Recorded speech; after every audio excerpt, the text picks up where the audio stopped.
there, this is Ankit from Brisbane, Australia.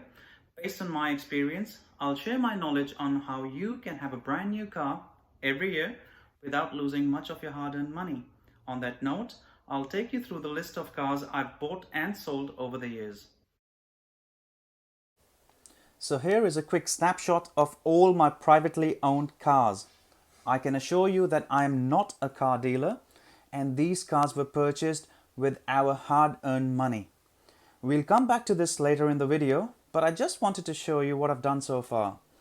As you can see from the list, I've owned quite a few cars, and I'd like to draw your attention to the period Feb 2013 to March 2021. In those 8 years, I've purchased 9 brand new or demo cars. The bottom 2 cars are recent purchases which are being used by myself and the missus. Hopefully I have your attention, and I'll take this moment to introduce myself. I live in Brisbane, I'm happily married with 2 kids, and if you noticed, I have a skin condition called vitiligo, which I like to call my natural tattoos. Fun fact, I share this condition with a Canadian model, but she's way more popular than me.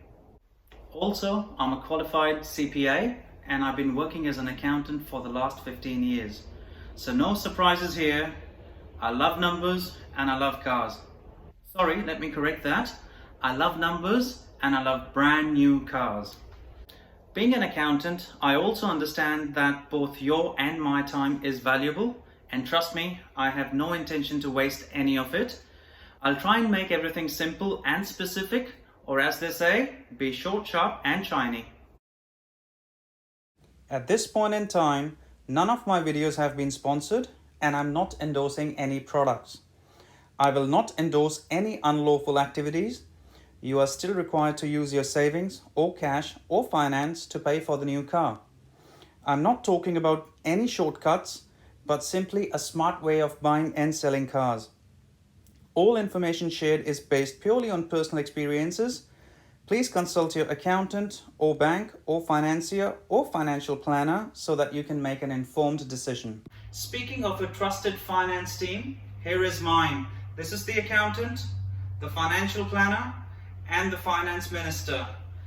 And I have their tick of approval for flipping cars almost every year. The flipping process. I believe the flipping process can be best explained by this demo. By flipping, I don't mean this.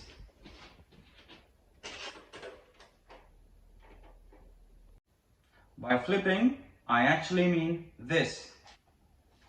Hi everyone, I have a car for sale. Can I please buy it? Sure you can. Show me the money.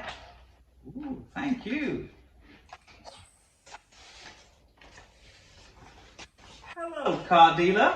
Hello. I love that car. Can I please buy it? Sure you can. Show me the money.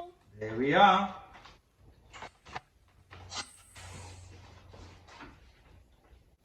The reason I gave the demo is because of a workmate who actually took flipping as the first video where the car ended upside down. So I thought a little demo doesn't hurt. To put the flipping process simply, I keep my money in circulation so that I have to dish out only a small amount for my next car purchase. And trust me, I've been working on this model since 2015 and still working on improving it. Why am I here? Well, a few weeks ago I was explaining the flipping process to a few workmates, and all of them pretty much at the same time said, I'm intrigued.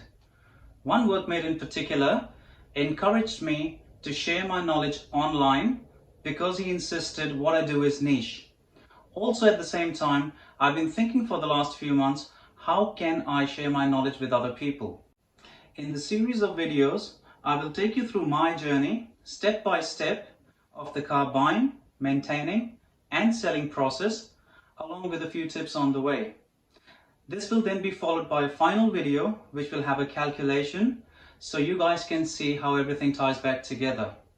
Obviously, my example will be based on the car buying and selling process in Queensland, Australia, but I'm pretty sure the basics are the same and you can apply them anywhere.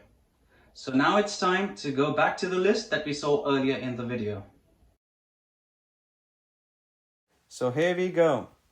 My first car was a second-hand Hyundai Excel, I bought straight out of uni and sold it 7 months later to buy a brand new Mazda 3, which I had for about 8 years.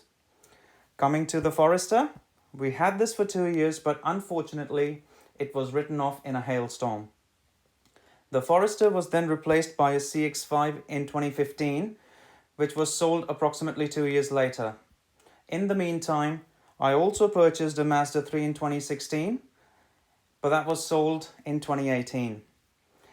As we needed the one car due to a change in our working conditions, we purchased the 2018 CX-5, and this was also sold in 2019. Up until this point, I was averaging about 3 grand per year out of pocket on flipping cars. To break it down further, it comes to $250 per month for an SUV, which I think is still cheaper than renting a car. As my wife and I are professionals, 3 grand per year didn't look too bad to me, as I have a different perspective on cars. But my wife kept whinging, which forced me to think differently, and I worked on making my model better.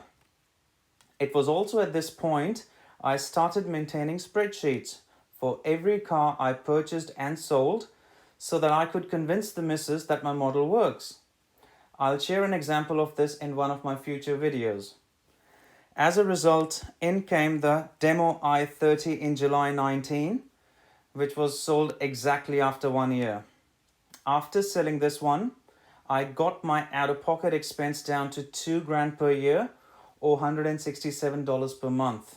And funnily enough, I now spend on average 2 grand on buying either an SUV or a sedan.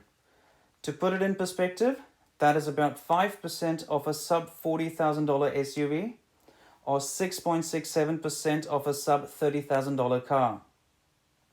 Soon after purchasing the i30, the missus was back from her overseas assignment, and we then purchased a CX-5 in August 2019 for her.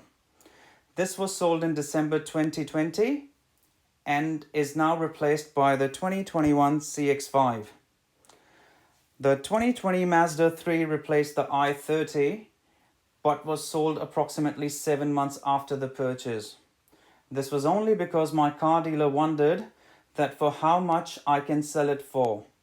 I took on the challenge and said to him, "Why wonder? I'll experiment." And to my surprise, the car was sold within a week of listing online and was replaced by the 2021 Mazda 3. Disclosure: all cars sold until the i30 were sold in the pre-COVID madness period, where we've seen the car prices going up significantly in Australia. This is to emphasize that the flipping process has worked perfectly for me in normal conditions. With my recent car purchases, the buying techniques I utilize have ensured that I didn't pay a premium on both cars. So now that we've gone through the list and my little disclosure, I think it's time I showed you the nearly new cars we have in our garage. I'd like to thank my finance minister first of all, who's assisting me in shooting this part of the video. As I said, now it's time I show you the beauties, and I'm surrounded by them. One is shooting the video. Here we have the Mazda 3 that I drive, and here we have the Mazda CX-5 that the wife drives. As you can see, I've got both the fobs, and number plates have been covered for obvious reasons. What we'll do is we'll do a bit of a walk around. I'll show you the built and compliance dates on both these cars, and then I'll explain why they're important to me. So come around.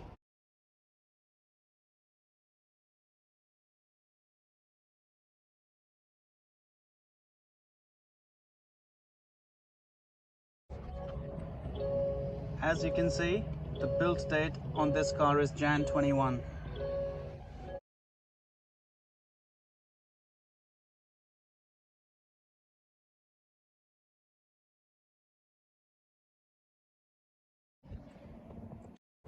And the compliance date is Jan 21. Now let's do the same for the CX-5.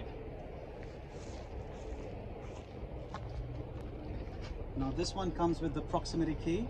What that means, I press this little button here and the car unlocks itself. Very handy if you have kids. I'll cover the wind. And as you can see, the build date is Feb 21.